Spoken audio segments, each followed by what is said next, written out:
Not only আমরা product import করতেছি, খাবার দাবার, আলু, ডাল, চাল ইম্পোর্ট করতেছি, আমরা কিন্তু হিউজ টেকনোলজি ইম্পোর্ট করি। আমরা বাইরে সাকসেসফুল প্রোডাক্টগুলোকে বাংলাদেশের মার্কেটের জন্য বা বাংলাদেশে বসে যেভাবে প্রপারলি কপি করলে সেটা গ্লোবাল স্ট্যান্ডার্ড হবে সেভাবে কপি করছি। আমার ফ্রি টাইম ছিল ওই দোকানে গিয়ে কেউ কম্পিউটার ইউজ করতেছে তার পিছনে দাঁড়ায় থাকা, যে সে জাস্ট কি করে, যেহেতু আমার কম্পিউটার নেই। যে ভাইটা দিচ্ছিল ওনাকে জিজ্ঞেস করলাম যে ভাই উইন্ডোজ কিভাবে দেয়, তো আমার কাজিন বলতেছিল তুই সর, এগুলো তুই বুঝবি না। ঠিক আছে, কষ্টও পাইছি মোটামুটি। তো 2010-এর দিকে এরকম হয়েছে, আমি উইন্ডোজ এক্সপি মডিফাই করে মোহন এক্সপি নামে উইন্ডোজের স্টাইলিশ ভার্সন যেটাকে বলে, ওই সময় মডিফাইড স্ক্রিন থেকে শুরু করে সবকিছু, মানে উইন্ডোজ দিলে তখন উইন্ডোজ এক্সপির জায়গায় মোহন এক্সপি লেখা আসবে, যত জায়গায় উইন্ডোজ এক্সপি নাম আছে ওই জায়গায় মোহন এক্সপি লেখা আসবে। সো ওই উইন্ডোজের একটা সিডি রাইট করে মোটামুটি এলাকার সবাইকে ওটা দিয়ে উইন্ডোজ দিয়ে দিতাম। একটা সার্টেন পিরিয়ড পর্যন্ত এলাকার অনেকের কম্পিউটারে উইন্ডোজ এক্সপির বদলে মোহন এক্সপি। আসসালামু আলাইকুম everyone, welcome to two sense podcast. আজকের এই এপিসোডটা একটা ছেলে কিভাবে টেককে ভালোবেসে, টেকনোলজিকে ভালোবেসে তার পথে অনেক দূরে এগিয়ে যেতে পারে সেই কথাটা বলে।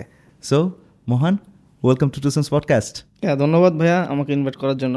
সো মোহন, তুমি প্লিজ আমাদের বলো যে এখন তুমি কি করতেছো এবং কাদের কাদের সার্ভ করতেছো, ক্লায়েন্ট কারা please.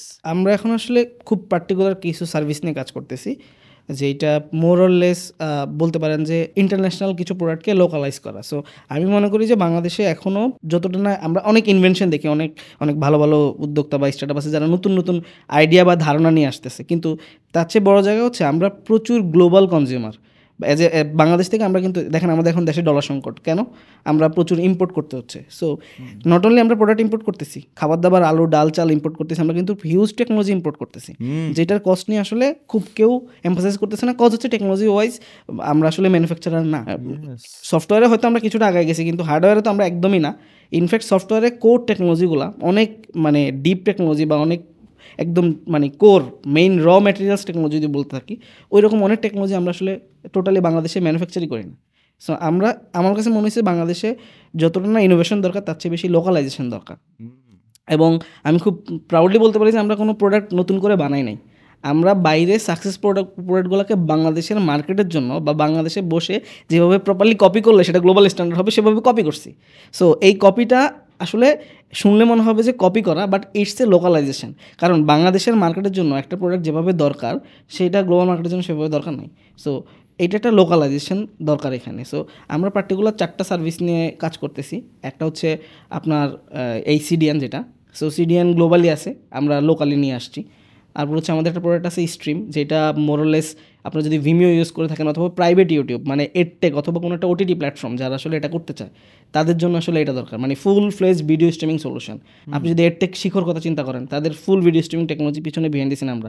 They are building the courses and user experiences, but ভিডিওর জন্য তারা আমাদের উপর রিলাই করতেছে। সো আমরা ওই জায়গাটা তৈরি করছি। আমরা কাজ করতেছি লোকাল ক্লাউড নিয়ে, লাইক আমাদের প্রচুর ক্লাউড বিল যা হচ্ছে গুগল, অ্যামাজন, AWS যেটাকে বলি আমরা, অথবা ডিজিটাল ওশান বা এরকম বাইরের প্রোভাইডারগুলো সার্ভারগুলো বিদেশে। সো বিদেশি থাকার কারণে আমাদেরকে ভালো পে করতে হচ্ছে।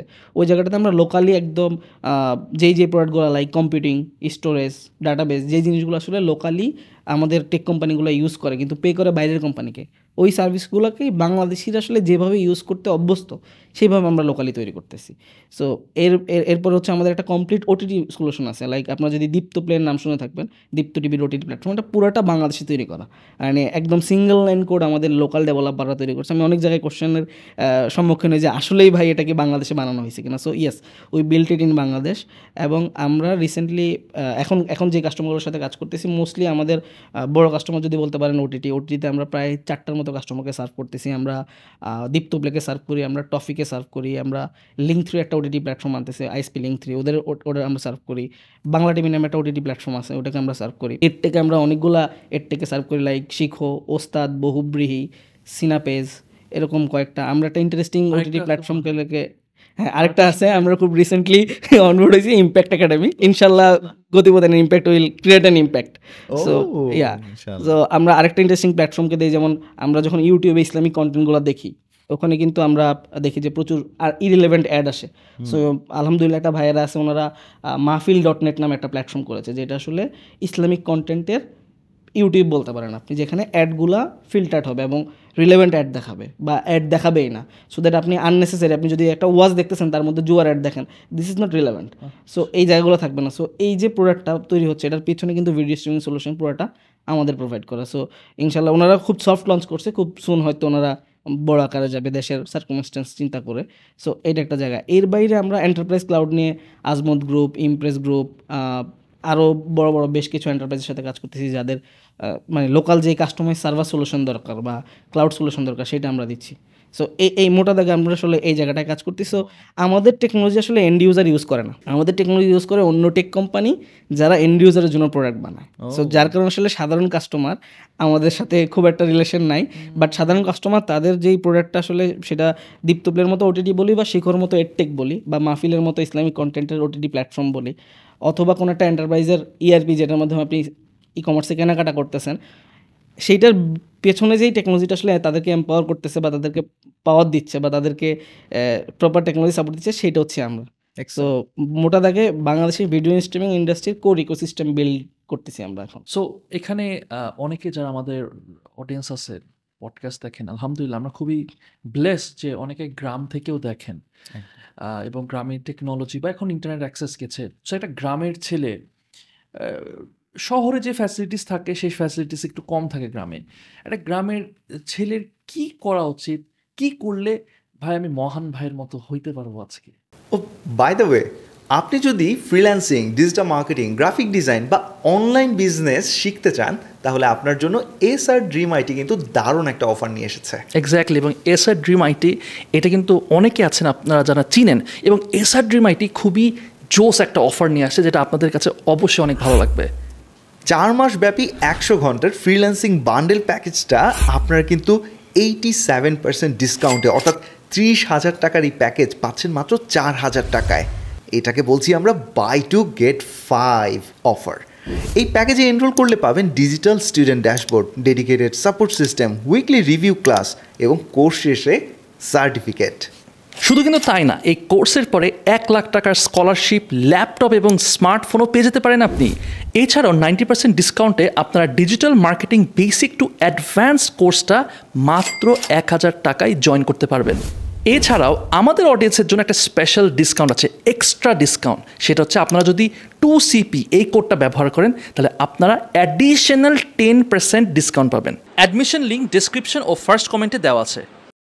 সো এই কোশ্চেনটা আসলে তো পার্সপেক্টিভ ডিফারেন্ট হয়, কারণ ব্যক্তি হিসাবে এটা ভ্যারি করে, বাট আমি চেষ্টা করবো আসলে জেনারেলাইজ বলার। যেমন ধরেন আমরা আসলে যখন মানে ক্যারিয়ার নিয়ে চিন্তা করি বা পড়াশোনা শুরু করি, আমরা মোস্টলি ক্লাস 10 পর্যন্ত লিখি যে ডাক্তার হইতে চাই, ইঞ্জিনিয়ার হইতে চাই, কিন্তু কি ইঞ্জিনিয়ার হবো সেটা আমরা জানি না, ঠিক আছে, কি ডাক্তার হবো আমরা সেটা জানি না। সো লাইফে আসলে একটা পারপাস থাকা জরুরি, এবং আমিও যে খুব মানে ছোটোবেলায় পারপাস ড্রিভেন হয়ে আসলে এই জায়গায় আসছি ব্যাপারটা এরকম না, বাট পারপাসের ক্যাটাগরি ছিল, লাইক আমার পারপাস ছিল এরকম যে আমি আসলে প্রবলেম সলভ করব বা সেটার মিডিয়াম হিসেবে টেকনোলজিকে ইউজ করবো। সো আপনার আসলে এরকমটা থাকা উচিত একদম শুরুতে। আজকে যে ক্লাস 9-10 আছে, ওর আসলে এইটা চিন্তা করা উচিত যে আমার লাইফে একটা পারপাস থাকবে এবং সেটার জন্য আমি আসলে কোন জিনিসটা ইউজ করব। সেটা হইতে পারে যেমন কেউ হয়তো টিচার হবে, সে চায় যে সারা বাংলাদেশের মানুষকে একটা টপিকে শিক্ষিত করবে, তাইলে সেটার জন্য সে একটা সাবজেক্টে ভালো হইতে হবে, সে সব সাবজেক্টে টিচার হবে না।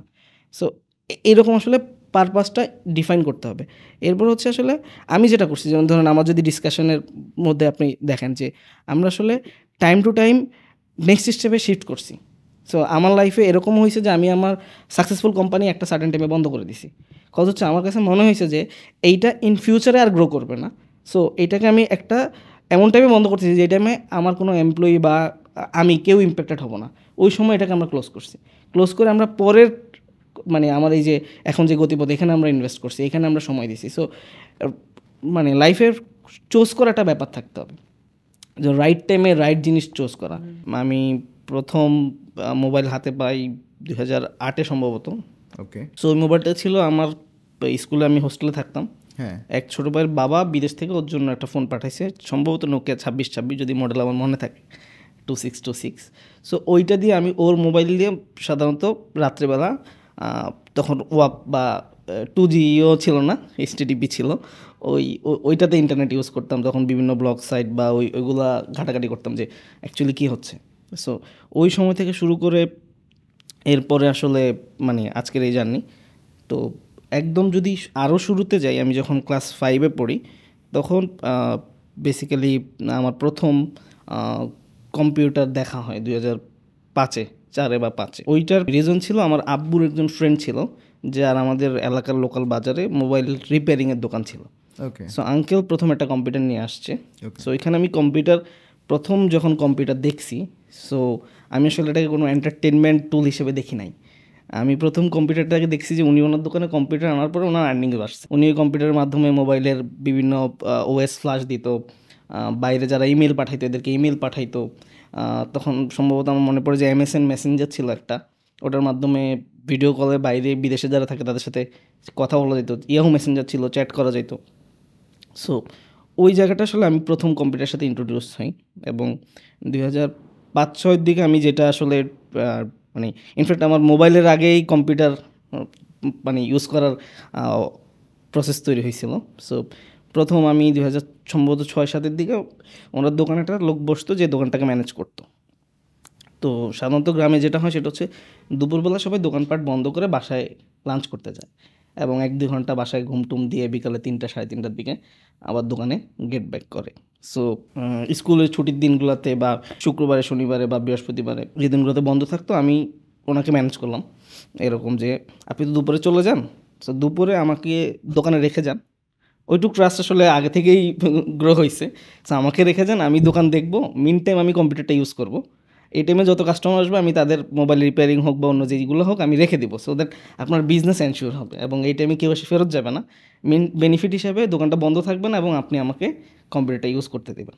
সো ওই সময় থেকে আমি আসলে কম্পিউটার ইউজ করা শুরু করি। তো যেহেতু আসলে ওইখানে মোটা দাগে গান প্লে হইতো এন্টারটেনমেন্ট বলতে গেলে, তো গানের প্রতি আসলে ওইভাবে গান প্লে করে সময় নষ্ট করা ওটা তো আসলে আমার পারপাস বা উদ্দেশ্য ছিল না।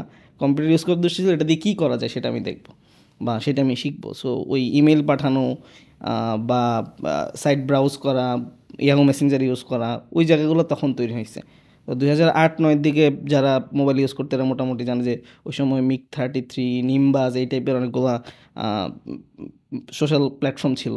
সো ওইগুলো ইউজ করা শুরু হয়েছে। সো ওই সময় দেখা গেছে যে আমি আসলে 2008-09 দিকেই দেখা গেছে যে লোকজনকে কম্পিউটার, আমার কম্পিউটার নাই কিন্তু অন্য যাদের কম্পিউটার আছে তাদেরকে কম্পিউটার ফিক্স করতে হেল্প করতাম। এর উইন্ডোজ দেওয়া লাগবে বা এর মোবাইলে এই সমস্যাটা ফ্ল্যাশ করে দিতে হবে। তো এই কাজগুলো আসলে ওইখানে থেকেই শেখা।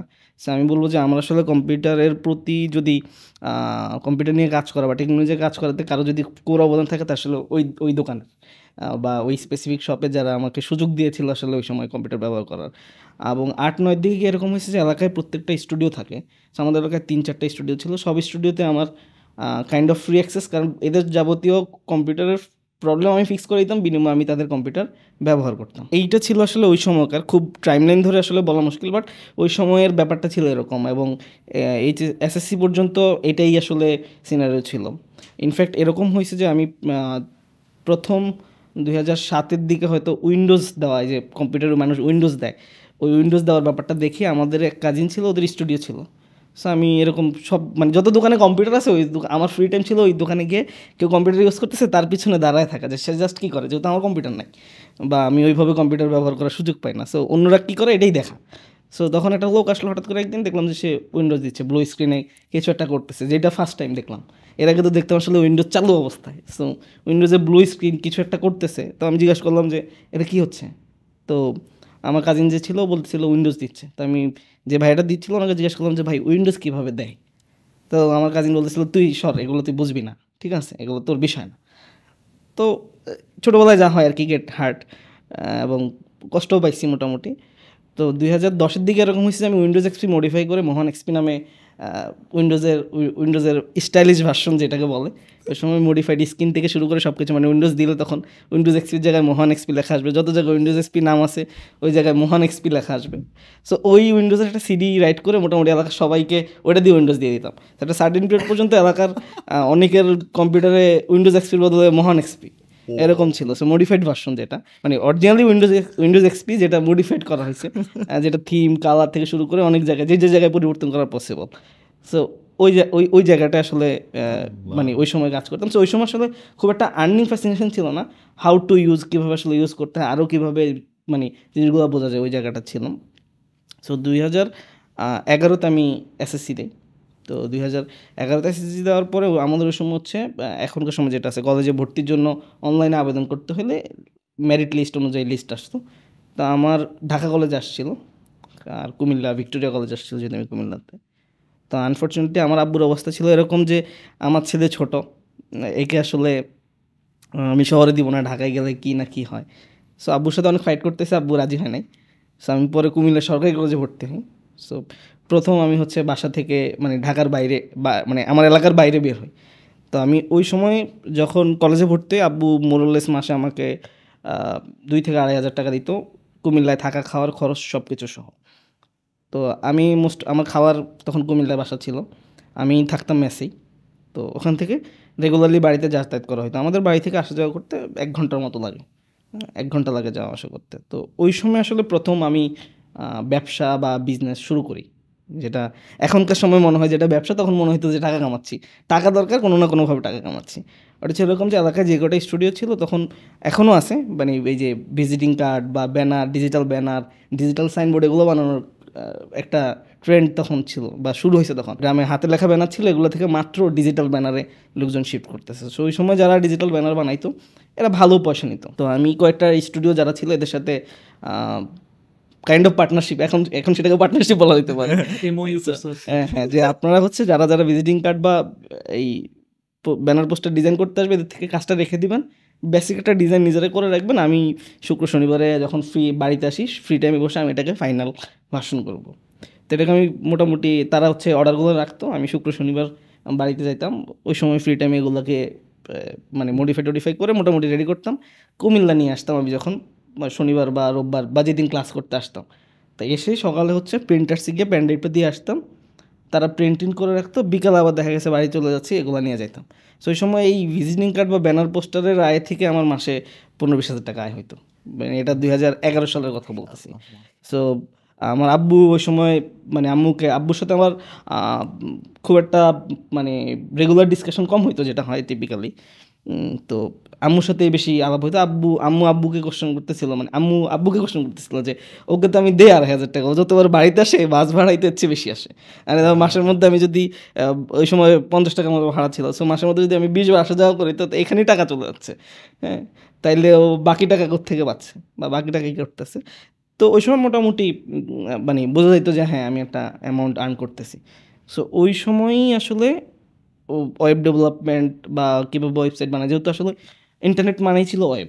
সো ওই সময় আসলে ফেসবুক বা অন্যান্য জিনিসপত্রগুলোতে মোটামুটি ওয়েব ডেভেলপমেন্ট, ফ্রিল্যান্সিং এগুলোর একটা ভালো ট্রেন্ড শুরু হয়েছিল মাত্র। সো আমার ছিল যে আমি একটা ওয়েবসাইট ব্রাউজ করতেছি, এইটা আসলে বানানো কীভাবে সেইটাতে আসলে ফোকাস করা উচিত। সো ওই জায়গাটাতে তখন পড়াশোনা শুরু করি, এবং আমার ইন্টার পরীক্ষার সময় আমার একটা অ্যাক্সিডেন্ট হয়, যার কারণে আমার রেজাল্ট খুব একটা মানে একটা পার্টিকুলার সাবজেক্টের রেজাল্ট ভালো আসে না, ইংলিশ পরীক্ষার দিনে একটা অ্যাক্সিডেন্ট ছিল।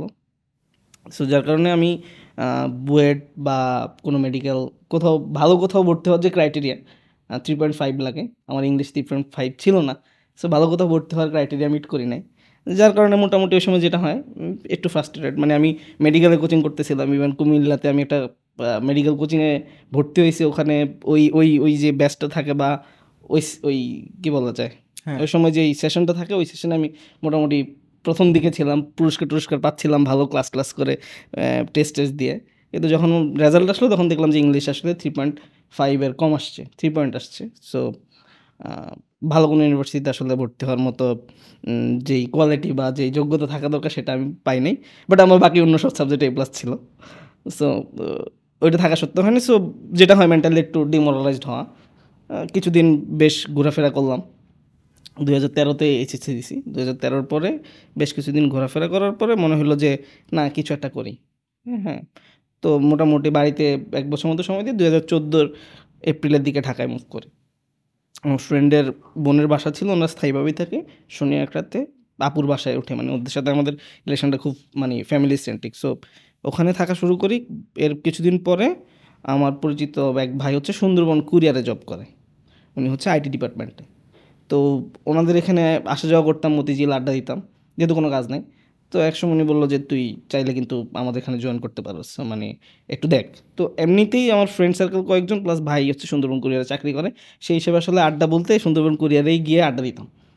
তো ভাই বললো যে আমাদের এখানে ইন্টারভিউ চলতেছে, তোর যেহেতু টেকনিক্যালি আগ্রহ আছে, হ্যাঁ আমাদের আইটি টিমে রিক্রুটমেন্ট চলতেছে, ইন্টারভিউ দে। তো গেলাম, ইন্টারভিউ দিলাম।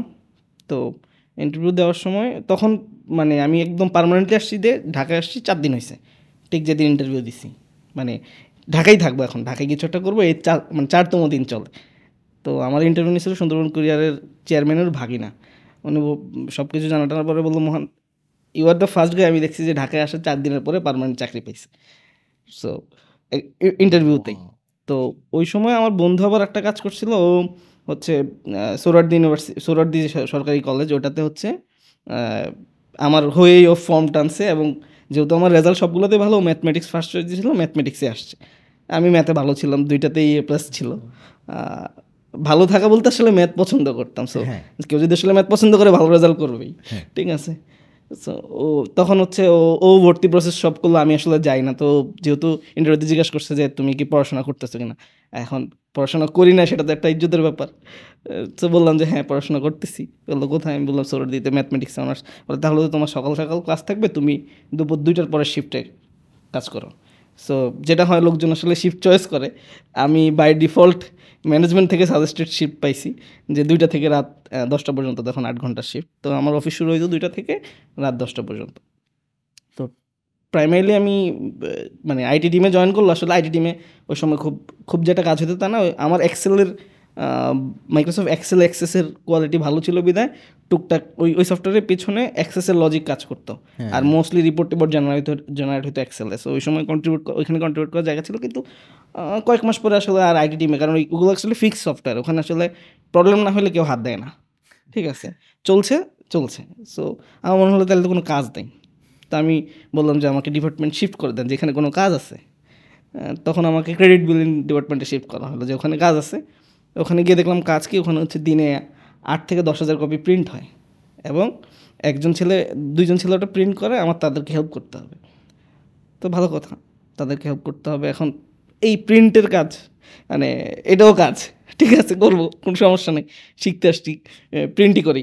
তো এরকম 6-7 হাজার পেজ প্রিন্ট হওয়া, এটা 8টা প্রিন্টার ছিল, 8টা সাদা কালো প্রিন্টার ওখানে, মানে কন্টিনিউয়াসলি প্রিন্ট হইতো। ওখানে সবচেয়ে চ্যালেঞ্জিং বিষয় যেটা ছিল সেটা হচ্ছে যে এরা প্রিন্ট করে, ধরেন 1 থেকে 100 পেজ, একটা প্রিন্টার কিন্তু একটা সার্টেন পেজ প্রিন্ট করার পরে আর প্রিন্ট করতে পারে না, গরম হয়ে যায়, একটু ওকে রেজ দিতে হয়। তো নোট করে রাখতো, ধরেন 8টা প্রিন্টারে 800 পেজ প্রিন্ট দিয়ে 1 থেকে 100, এই প্রিন্টারে 1 থেকে 100, এই প্রিন্টারে 1 থেকে 200, এরকম নোট করে রাখতো, আবার ওই পেজ থেকে শুরু করতো।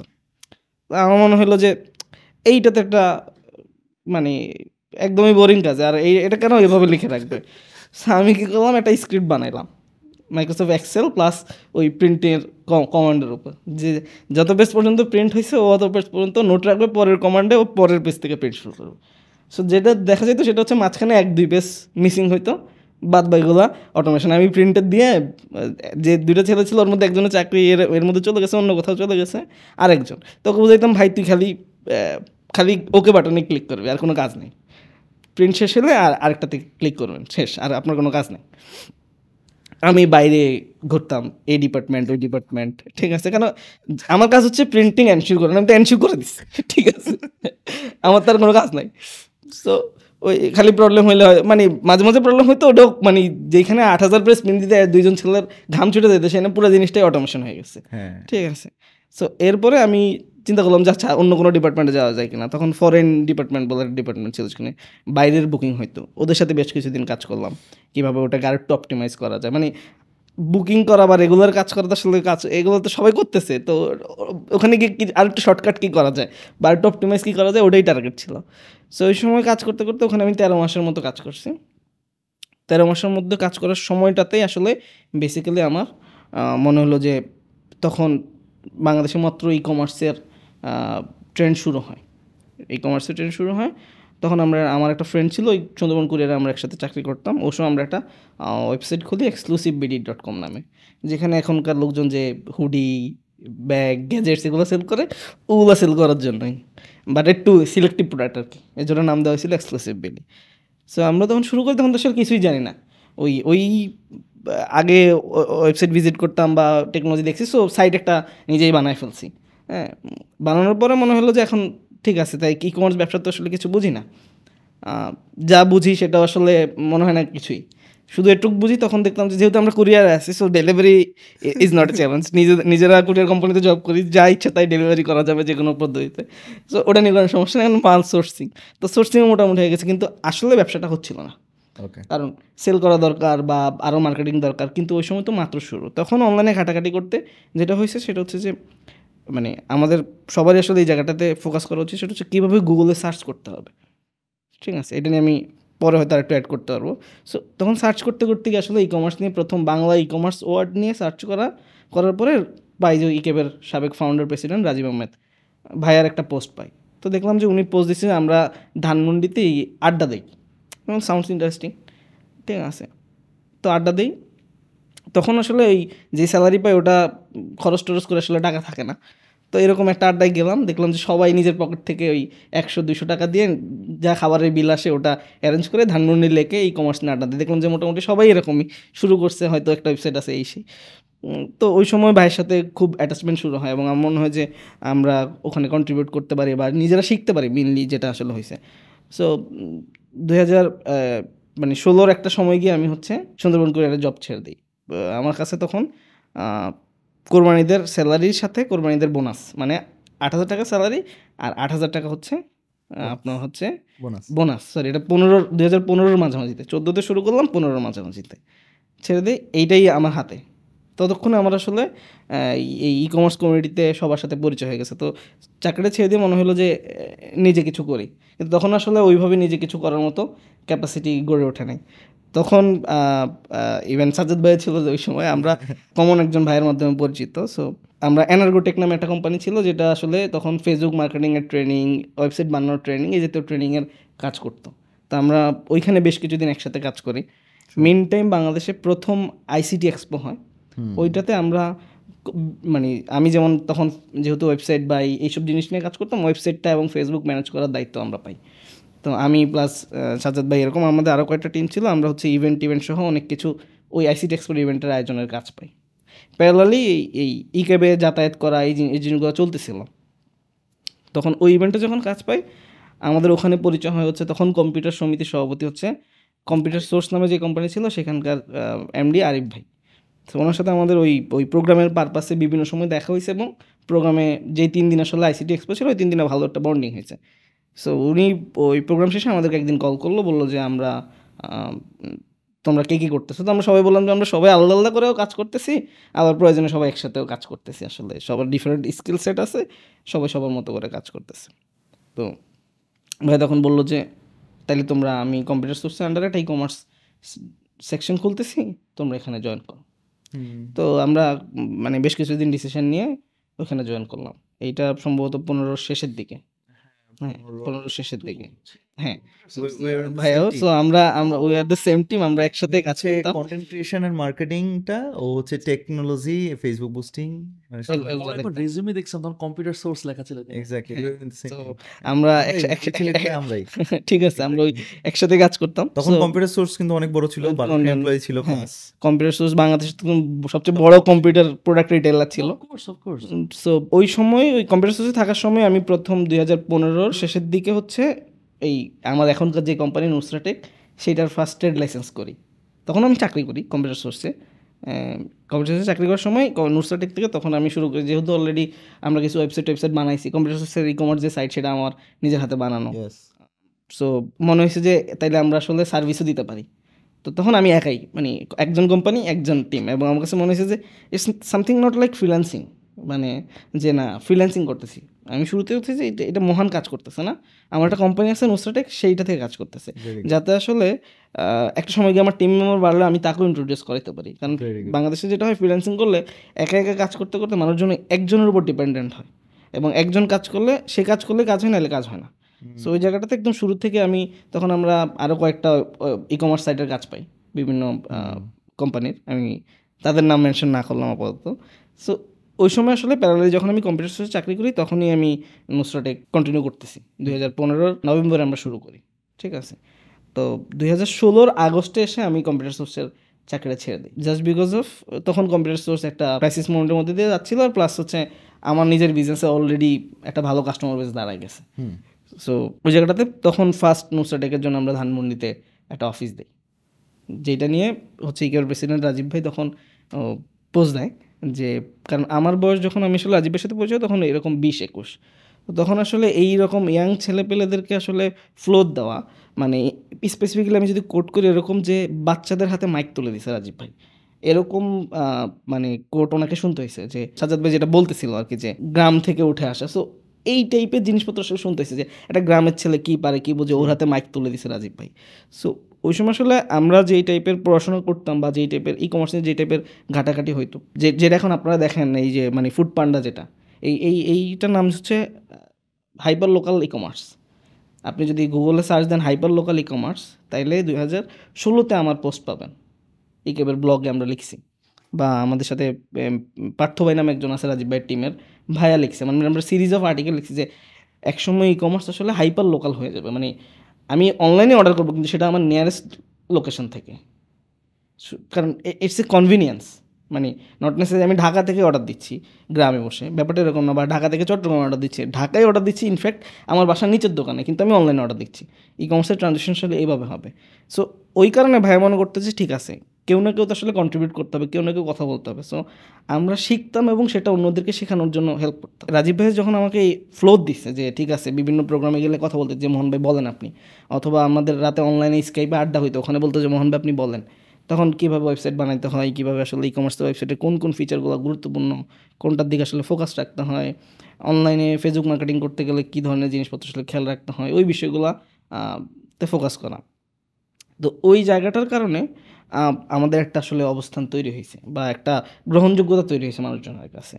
সো ওই সময়টার পরে আসলে যখন আমি নুসাটেক শুরু করি, আমাদের জন্য ব্যাপারটা ইজি হয়েছে, এবং ভাইয়া তখন পৌঁছেছে যে গত 6 মাস ধরে মোহনবের কথা বলে গেছি, এখন মোহনবার একটা অফিস হয়েছে যেখানে আমি বসতে পারি। আমাদের এমন অবস্থা ছিল যে ওই সময় আমরা আসলে কোথাও বসতে পারতাম না, মানে ধানমন্ডির লেকে আড্ডা দিতে দিতে ই কমার্স অ্যাসোসিয়েশন তৈরি হয়েছে। সো আমরা ওই সময় ই কমার্স অ্যাসোসিয়েশনে কন্ট্রিবিউট করছি। এরপরে জার্নিটা আসলে একদমই ডাইভার্সিফাই, আমি একসাথে মাল্টিপল কাজে এঙ্গেজ হয়ে গেছি। একদিকে ই কমার্স অ্যাসোসিয়েশন, একদিকে হচ্ছে আমার নিজের অর্গানাইজেশন নুসরাটেক, আরেকদিকে হচ্ছে আমি মাল্টিপল জায়গায় তখন কনসালটেন্সিও করা শুরু করছি বিভিন্ন। এর মধ্যে ওয়ান অফ দ্য সাকসেস হচ্ছে সেবা এক্সেজের নাম আপনারা শুনে থাকবেন। সো আই হেল্প সেবা এক্সেজের টু গ্রো 6 টাইমস। হ্যাঁ, এটা একটা ডিফারেন্ট কেস স্টাডি। সো এই কাজগুলো আসলে প্যারালাল চলতেছিল। তো ই ক্যাবে থাকতে আমাদের আসলে যেটা কাজ করতাম রাজীব ভাইয়ের সাথে মিলে, সেটা হচ্ছে ই কমার্স ইন্ডাস্ট্রিতে আসলে লোকজন কীভাবে গ্রো করতে পারে এদেরকে ওই সাপোর্টটা দেওয়া। ই ক্যাবের ব্লগ, ই ক্যাবের নিউজ, এইগুলা একদমই বলতে গেলে আমি মানে যে কজন আমরা হাতে ধরে বানাইছি তার মধ্যে আমি একজন। আমি, আবুল খায়ের ভাই, রাজীব ভাই, আমার টিমে এখন কাজ করে জাহিদ সিফাত, পার্থ ভাই। সো আমরা বেশ কয়েকজন একটা টিম ছিলাম যারা আসলে এই জিনিসগুলো একদম হাতে ধরে বানাইছি। সো খুব এইখানেও খুব ইন্টারেস্টিং জায়গা আছে যে ওই সময় আপনাদের এখন মানে পডকাস্ট খুব পপুলার, মানে এখন আসলে ম্যাস পিপল কাছে পৌঁছে যাচ্ছি। তখন স্কাইপে 25 জনের বেশি কথা বলা যাইতো না। সো বাংলাদেশে যখন ই কমার্স নিয়ে কাজ করতেছে সেইটার সংখ্যা আসলে আরও অনেক বেশি, কিন্তু আমরা 25 জনের বেশি কাউকে নিতে পারতাম না কলে। তখন আমরা খুব চেষ্টা করলাম যে কীভাবে আসলে বেশি অডিয়েন্সের কাছে পৌঁছানো যায়, কীভাবে এটাকে অনলাইনে স্ট্রিম করা যায়। তখন লাইভ স্ট্রিম, অডিও স্ট্রিম এগুলার কিছুই ছিল না। সো ওই সময় আমরা কয়েকটা সলিউশন ইউজ করার ট্রাই করলাম। আমার মনে আছে যদিও যত সম্ভব মিক্সিট এই টাইপের একটা সলিউশন ছিল যেগুলোর মধ্যে অডিও স্ট্রিম করা যেত। তারপরে আমরা পাইলাম হচ্ছে গুগল হ্যাং আউট, ওটাতে হচ্ছে অডিও অনলি করা যেত, মানে আপনি কথা বলবেন সবাই শুনবে আর কেউ শুনবে না। তো আমরা এক পাশে হচ্ছে স্কাইপে 25 জন কথা বলতাম, ওটাকে আবার আরেকজনের পিসি থেকে গুগল হ্যাং আউটে ব্রডকাস্ট করতাম যাতে বেশি মানুষজন শুনতে পারে। ওটাকে আবার একটা ওয়েবসাইটের মধ্যে এমবেড করা হতো। এখনও ইকেবের ওয়েবসাইটে গেলে ওই জিনিসগুলো পাবেন। মানুষজন শেখার জন্য তখন ব্লগ, আমরা একটা মানে এখন কোরা যেটা আছে, কোরার মতো করে আমরা একটা কোশ্চেন অ্যান্সার সাইট বানাইছিলাম ই কমার্স নিয়ে, যে মানুষজনের এত কোশ্চেন আসতেছিল যেগুলো আসলে 1-to-1 অ্যান্সার দেওয়া পসিবল হচ্ছিল না। আবার একই কোশ্চেন হয়তো 10 জনের, কীভাবে পেমেন্ট গেট ইন্টিগ্রেট করবো, কীভাবে ওয়েবসাইট বানাবো, কোথা থেকে হোস্টিং নেবো, প্রোডাক্ট সোর্সিং কীভাবে করবো, ফটোগ্রাফি কীভাবে করবো, একই কোশ্চেন অনেকেরই। সো ওটার জন্য একটা কোশ্চেন অ্যান্সার সাইট বানানো হলো। এরপরে হচ্ছে আমরা ঢাকা ইউনিভার্সিটি, আইসিএ ডিভিশন এবং ইকেব মিলে প্রথম ই কমার্সের কোর্স চালু করা হলো, ঠিক আছে, যেটার সাথে ভাইয়াও কানেক্টেড ছিল। সো ওইটাই মনে হয় এখন পর্যন্ত বাংলাদেশে ই কমার্সের একমাত্র কোর্স যেটার 80% সিলেবাস এবং কন্টেন্ট আমার নিজের লেখা, এবং অন্য বাকি 20 বা 30% যেটা অন্যরা লিখছে সেটাও সম্পাদনা করা। সো এটাই এখন পর্যন্ত আইসিডি ডিভিশন, হাইটেক পার্ক এবং ইকেবের সিলেবাস হিসেবে ইউজ হচ্ছে। খুব বেশি মডিফিকেশন হয়েছে বলে আমার মনে হয় না। আমি লাস্ট না, ভেতরে একটা দেখছি কন্টেন্টে পরিবর্তন আসতে পারে, কিন্তু যেহেতু ও মেইন কোর মডিউলটা তৈরি কোর মডিউলটা আমার ইনফ্যাক্ট এখনো আমার কাছে, মানে আমি নিজেই ভুলে গেছিলাম, তো লাস্ট গুগল ড্রাইভ ক্লিয়ার করতে গিয়ে দেখলাম যে একটা জিপ ফাইল অনেক বড় সড়ো, পরে দেখলাম যে ওটার মধ্যে আসলে ওই পুরো কন্টেন্টটা, ঠিক আছে। সো ওইটা আমাদের একটা বড় সাকসেস ছিল। এরপরে ধরেন এখন যে ই কমার্স পলিসি, যেটা এখন মানে বাংলাদেশ ই কমার্স ইন্ডাস্ট্রি যেটাকে ফলো করতেছে, এই পলিসি নিয়ে আমরা কাজ করা শুরু করি 2000 একদম মানে 15 শেষের দিকে, 16 শুরুর দিকে প্রথম আমি হচ্ছে বাংলাদেশের বাইরে ইন্ডিয়া, শ্রীলঙ্কা, নেপাল, ভুটান বা সাউথ আফ্রিকা, যে কয়টা দেশের ই কমার্স পলিসি আছে সবগুলা পলিসি ডাউনলোড করে, সবগুলা পলিসি পড়ে, সেখান থেকে কোন কোন পার্টটুকু বাংলাদেশের জন্য উপযোগী হইতে পারে সেইটুক আলাদা করে সামারাইজ করে ইকেবার প্রেসিডেন্ট তখনকার সময় রাজীব ভাইকে ওটা মেল করি। ওই মেল এখনও আছে, মানে কেউ যদি মনে করে যে ব্যাপারটা কি আসলে এত আগেই ঘটছে কিনা, সো ব্যাপারটা আসলে এত আগেই ঘটছে। তখন হচ্ছে এই পলিসি ড্রাফটিং শুরু হয়। ওখানে পার্থ ভাই কাজ করেছিল, তারপরে রেজন ভাই নামে আমাদের একজন ছিল, উনি এখন অস্ট্রেলিয়াতে আসছে। সো উনি আসলে এই টাইপের রিসার্চের কাজগুলো করতো। ওইটা একটা একদম পিওর রিসার্চ বেস জিনিস ছিল। তখন আমরা হচ্ছে এই পলিসি ড্রাফট করি, যেটা এরপরে ইকেবের ফার্দার কমিটি বা আইসি ডিভিশন হয়ে এখন যেটা আসলে অ্যাপ্লাই হয়েছে, ওটা শুরু হয়েছে ওখান থেকে। So maybe I am the only guy যে আসলে মাল্টিপল দেশের ই কমার্স পলিসি পড়ে বাংলাদেশের পলিসিতে কী কী আসা উচিত সেইটা নোট ডাউন করছি। আদৌ সেগুলো কাজে লাগছে কিনা সেটা জানি, but that was the start. আসলে ওইভাবে আমরা কন্ট্রিবিউট করছি তখন এই ক্যাবে, ই কমার্স ইন্ডাস্ট্রি আজকে যেখানে আছে। প্যারালালি আসলে আমি আমার এই ব্যবসাটাকেও দাঁড় করে নিছি। তো শুরুর দিকে নুসরাটেকে আমরা হচ্ছে মোরলেস ওয়েবসাইট বানানো, ফেসবুক মার্কেটিং এগুলোর কাজ করতাম। এখানেও শেয়ার করি 2017-তে সম্ভবত প্রথমবারের মতো আমি ফেসবুকের অফিসিয়াল টিমকে বাংলাদেশে নিয়ে আসি, এবং ডিজিটাল ওয়ার্ল্ড নামে যে ইভেন্টটা হয় সেখানে প্রথম ফেসবুকের অফিসিয়াল সেমিনার হয়, এবং আমি সেটার স্পিকার ছিলাম, এবং ফেসবুকের অফিসিয়াল একজন সেখানে স্পিকার ছিল। সো প্রথম ফেসবুক নিয়ে কোনো ন্যাশনাল স্কেলের ইভেন্ট হয়েছিল ওইটা। আর ওই সময় ফেসবুক প্রথম চালু করে ফেসবুকের প্রথম সার্টিফিকেশন ফেসবুক মার্কেটিং কনসালট্যান্ট, এবং I am the first one যে বাংলাদেশ থেকে প্রথম ওই সার্টিফিকেশন নিছে। এরপরে এখনকার যেই ব্লু প্রিন্টের কোর্সগুলো আসছে এগুলো পরে আসছে, মানে ওইটা প্রথম কোর্স ছিল আর কি। ফেসবুক একটা সার্টিফিকেশন চালু করেছিল, তখন আসলে কনসালট্যান্ট মোডটাই ফেসবুকের কাছে বেশি প্রচলিত ছিল, এবং ওর নাম ছিল ফেসবুক মার্কেটিং কনসালট্যান্ট এক্সপার্ট, এরকম কোনো একটা সার্টিফিকেশন। সো প্রথম বাংলাদেশ থেকে ওই সার্টিফিকেশন আমি নেই। তখনও এই ব্লু প্রিন্টের সার্টিফিকেশনের জন্য পয়সা লাগতো না। এখন তো ফেসবুকের মেটার কোর্স করে পরীক্ষা দিতে পয়সা লাগে, তখন ব্যাপারটা ফ্রি ছিল এবং ইনভাইট অনলি ছিল, মানে যারা ফেসবুক মার্কেটিংয়ে কাজ করতো তাদেরকে ইনভাইট করে ওইটাতে পার্টিসিপেট করে পরীক্ষা দিতে বলতো। সো ওই সময়টাতে আসলে ফেসবুক মার্কেটিংয়ে কাজ করি। তখন নুসরাটেক প্যারালে চলতেছে, ই কমার্স চলতেছে, এবং ফেসবুক মার্কেটিংয়ে আমি কাজ করার কারণে বিভিন্ন জায়গা থেকে কনসালটেন্সি পাইতাম। সো কনফিডেন্সিয়ালের কারণে অনেক ক্লায়েন্টের নাম এখানে বলতে পারবো না, বাট এটার মধ্যে একটা ছিল হচ্ছে সেবা এক্সওয়াইজেড। তো সেবা এক্সওয়াইজেডে যখন আমি কাজ শুরু করি তখন সেবা এক্সওয়াইজেড হচ্ছে একটা বড় ধরনের ইনভেস্টমেন্ট পাবে এরকম একটা মোমেন্টের মধ্যে। তখন 6 টাইমস গো করার একটা ব্যাপার ছিল, যে যখন শুরু করি তখন আমি কোড করতে পারি, মান্থলি অর্ডার ছিল 203-4 এরকম, মানে 200টা অর্ডার, সরি ডেইলি, হ্যাঁ ডেইলি 200টা অর্ডার, এটাকে ডেইলি 1200 অর্ডারে নিতে হবে। তো তখন আসলে অর্ডার পড়তো সেবা এক্সওয়াইজেডের অ্যাপে এবং ওয়েবে। ফেসবুক মার্কেটিং হয়তো, গুগল মার্কেটিং হয়তো, কিন্তু ব্যাপারটা আসলে খুব যে ইফেক্টিভ ছিল তা না। ওই সময় যেটা আসলে গ্যাপ ছিল, যেটা আসলে আর একটু মানে এমফাসাইজ করা জায়গা আছে, সেটা হচ্ছে স্টিল গ্যাপ আছে, হচ্ছে মার্কেটিং আর টেকনোলজির সাথে মানুষজন মিক্স করে না। মনে করে যে মার্কেটিং টিম মার্কেটিং করবে, টেকনোলজির সাথে তার কী সম্পর্ক? সো ওই সময় এখনকার লোকজন এখন অনেক ম্যাসিভ ইউজ হচ্ছে Google tag manager, Facebook pixel, ফেসবুকের এসডিকে, গুগল অ্যানালিটিক্স, এই জিনিসগুলো তখন আসলে প্রোডাক্ট ইন্টিগ্রেটই হইতো না, বা টেক টিমের ধারণা ছিল যে আমি ইন্টিগ্রেট করে দিয়ে কাজ শেষ। মার্কেটিং টিমের ধারণা ছিল যে আমি তো অলরেডি ফেসবুকে অ্যাড চালাচ্ছি, সো ওখানে যা রেজাল্ট আসছে তাই। এই দুইটার মধ্যে আসলে কম্বিনেশনের জায়গা আছে, দুইটাকে আসলে অপটিমাইজ করার জায়গা আছে, এই জায়গাটা ছিল না। সো ওইখানে আমি কাজ শুরু করি। তো আমার টার্গেট ছিল হচ্ছে 6 মাসের মধ্যে এটাকে 6 টাইম গ্রো করতে হবে, সেটা মিট করতে পারি না, এটা 7 মাসে আমরা মিট করছি।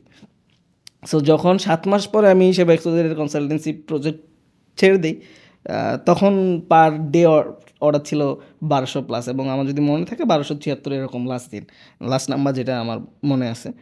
সো ওই 6 মাসেই হয়তো পারতাম, আমার জানা ছিল না যে কোরবানিতে, কারণ আমি নিজে গ্রাম থেকে আসছি।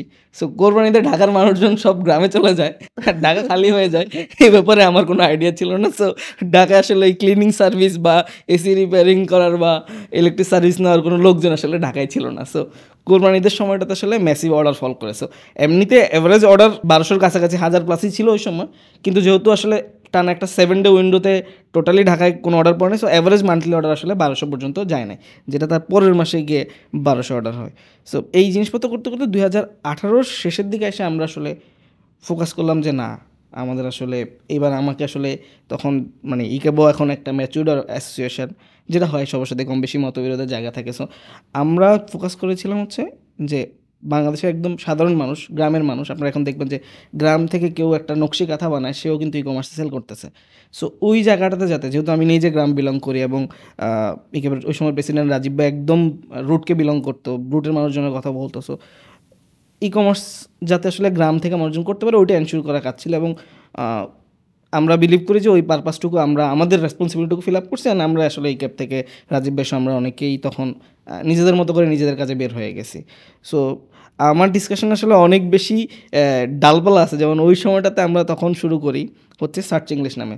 তো রাজীব ভাই তখন বলতেছিল যে এটাও 2016-র কোনো একটা সময়তে, আমার এক্সাক্ট ডেটগুলো এখন মনে নেই, যে মোহন ভাই আপনি, খায়ের ভাই ছিল, মোহন ভাই আপনি আর খায়ের ভাই তো টেকনোলজি বোঝেন, আমি ইংলিশ লিটারেচারের লোক, সো বাংলাদেশের মানুষজনকে আমরা ইংরেজি শিখাইতে চাই, কি করা যায়? তখন উই ফাউন্ড যে আমরা আসলে সার্চ ইংলিশ প্ল্যাটফর্মটা করি। এবং এখন সার্চ ইংলিশ প্ল্যাটফর্ম অতটা অ্যাক্টিভ না, কারণ আমরা একটা পারপাস ড্রিভেন ফিলোসফি নিয়ে কাজ করেছিলাম যে বাংলাদেশে আপনি দেখবেন যেটা আমরা চাইছি সেটা এখন হচ্ছে।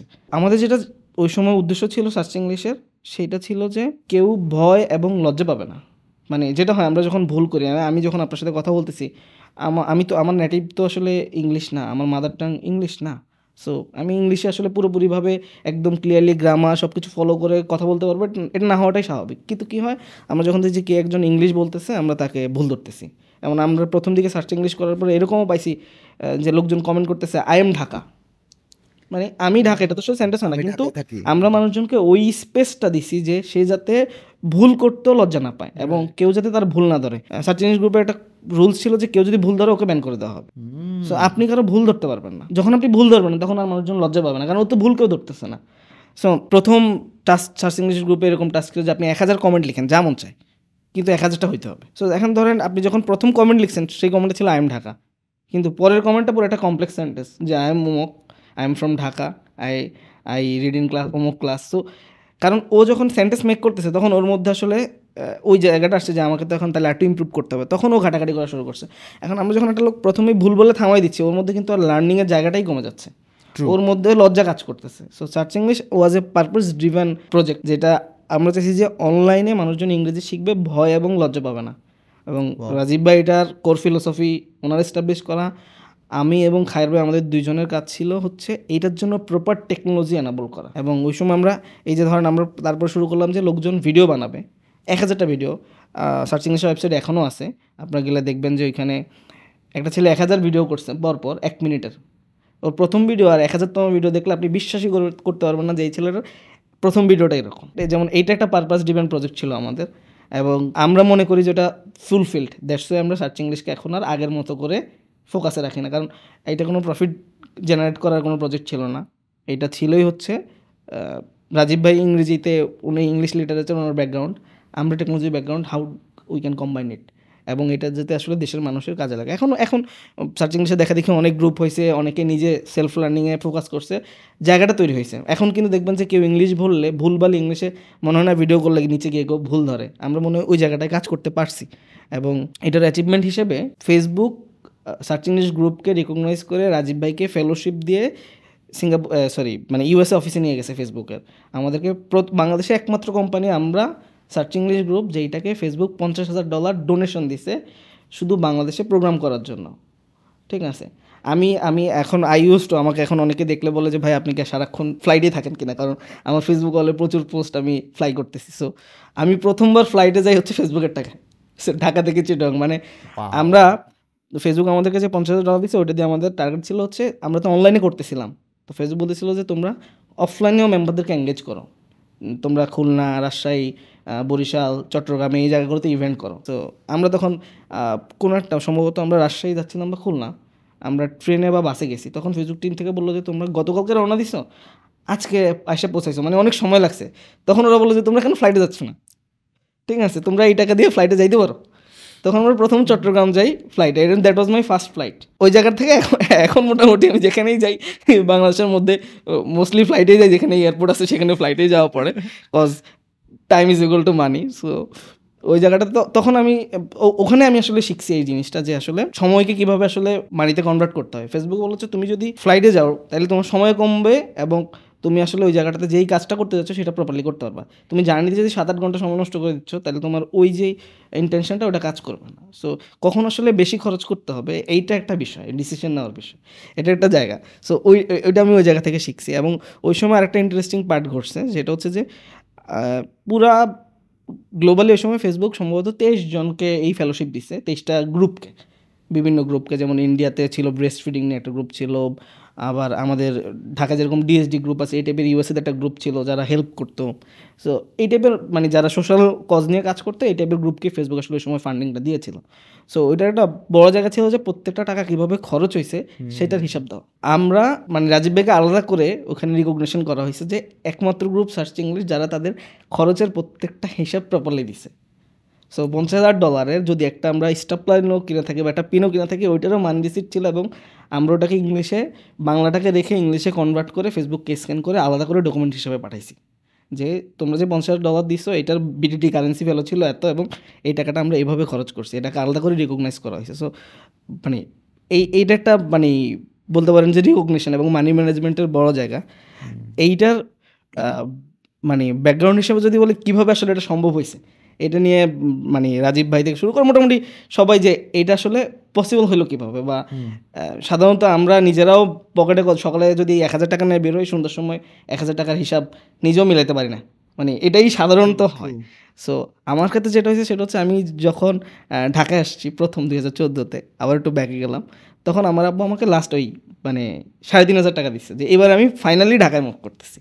এবং ওই 3,500 টাকা ছিল আমার ঢাকায় প্রথম 3,500 টাকা নিয়ে ঢাকায় আসা, যেটা আমার মূলধন এটা দিয়েই করতে হবে। যদি আমি 4 দিনের মাথায় 8,000 টাকা স্যালারির চাকরি পেয়ে গেছি, কিন্তু ওই 3,500 টাকা ছিল আব্বুর থেকে দেওয়া আমার লাস্ট, মানে আব্বু থেকে নেওয়া লাস্ট টাকা।